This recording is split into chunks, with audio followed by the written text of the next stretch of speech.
எல்லா காவலோடும் உன் இருதயத்தை நீ காத்துக்கொள்ளணும். இருதயம் பாவம் நிறைந்தது, திருக்குள்ளது கேடானது. மனுஷனுடைய இருதயத்திலிருந்து தான் பொல்லாத சிந்தனை, விபச்சாரம், வேசித்தனம், அசுத்தம், காம விகாரம், வன்கண், தூஷண, பெருமை, சண்டைகள், கோபங்கள், வைராக்கியங்கள், பகைகள் எல்லாம் புறப்பட்டு வந்து மனுஷனை தீட்டுப்படுத்தும் அப்படின்னு இயேசு கிறிஸ்து மார்க் 7 அதிகாரத்தில் சொல்லி இருக்கிறார். அப்போ மனுஷனுடைய இருதயத்திலிருந்து தான் எல்லா பாவமும் புறப்படுது. அதனால தான் ஆண்டவர் சொல்றோம், உன் இருதயத்தை எனக்கு தா. ஐயோ, இது பாவம் நிறைந்தது, அசுத்தம் நிறைந்ததுன்னா அதை என்கிட்ட கூட நான் கிளீன் பண்றேன், என் ரத்தத்தினால உன்னை கழுவி சுத்தம் பண்ணுவேன். சொல்லி இருக்கிறார், நான் பிழைக்கிறபடினாலே நீங்களும் பிழைத்திருப்பீர்கள் என்று. இயேசு இந்த உலகத்திலே வாழ்ந்த பொழுது தேவ ஆவியினாலே நிரப்பப்பட்டவராக இருந்தார். ஆகையினால்தான் அவருக்கு மனுஷர் கண்களிலே தயவு, தேவனுடைய கண்களிலே தயவு கிடைத்திருந்தது. பிரியமானவர்களே, பரிசுத்தாவியின் மூலமாக தான் நாம் தேவ ஞானத்தை பெற்றுக்கொள்ளுகிறோம். இன்றைக்கும் ஆண்டவரிடத்திலே கேட்போம், ஆண்டவரே என்னை உம்முடைய ஞானத்தினால் நிரப்பும், தெய்வீக ஆவியினாலே நிரப்பும், நான் இந்த உலகத்தை ஜெயிக்கிறவனாக இருக்க வேண்டும் என்று கேட்போம். பிரியமானவர்களே, ஆரியன் வந்து அப்பமும் திராட்சரசமும் ஆபிரகாமுக்கு கொடுத்து அவரை ஆசீர்வதிக்கின்றார். எப்படி ஆசீர்வதிக்கிறார்?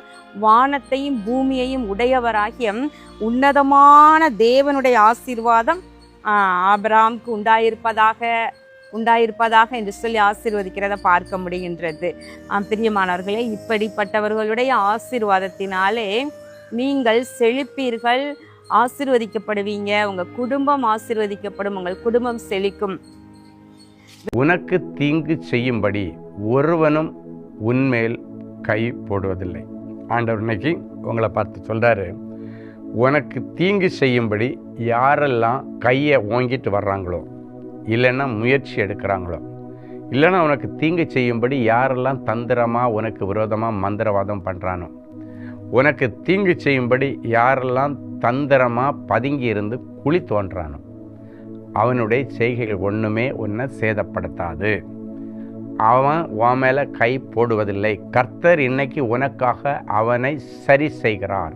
எனக்கு கேட்கிற அன்பு சகோதரா சகோதரி, ஜெபத்தில் போராட வேண்டிய சூழ்நிலை வரும்போது தளரக்கூடாது, சோர்ந்து போகக்கூடாது. அன்னைக்கெல்லாம் ஜெபம் பண்ண உட்கார்ந்தாலே பதில் வரும், ஆனால் இன்னைக்கு தாமதமாகிறதே என்று சோர்ந்து போயிருக்கிறாயோ, இன்னைக்கு கர்த்தர் தருகிற வார்த்தை, தளராதே, பதில் நிச்சயம் வரும். நீ ஜெபத்தை விட்டுறாத, நீ தொடர்ந்து ஜெபம் பண்ணு. சத்துரு வெட்கப்பட்டு போவான், அவனால் நிற்க முடியாமல் போகிற நிலைமை வரும் வரைக்கும் நீ ஜெபம் பண்ணு. நீ தளர்ந்தால் அவர் உன்னை தூக்கி விடுவார். ஆனால் சத்துரு தளர்ந்தால் அவன் கதை அதோடு முடிந்தது. உன் ஜெபத்தை அதிகப்படுத்து, சத்துரு தோற்று போவான். பதில் ஏசப்பா இன்றைக்கு ஊழியக்காரன் மூலமாய் உங்களுக்கு வாக்கு கொடுக்கிறார். உங்க பிரச்சனையில நீங்க தனியா இல்லை. சிஸ்டர், உங்கள் பிரச்சனையில் நீங்கள் தனியாக இல்லை. பிரதர், உங்கள் பிரச்சனையில் நீங்கள் தனியாக இல்லை. ஏசப்பா சொல்கிறாரு, உங்கள் கூட இருக்கிறார். அவர் கண்ணுக்கு தெரியாமல் உங்கள் கூட இருக்கிறார்.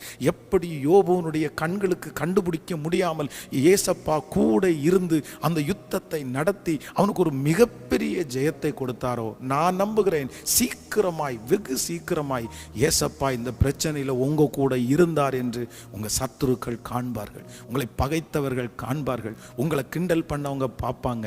இந்த பிரச்சனையில் அவனோடு இருந்தது இயேசு, இந்த பிரச்சனையில் அவனோடு இருந்தது கர்த்தர்.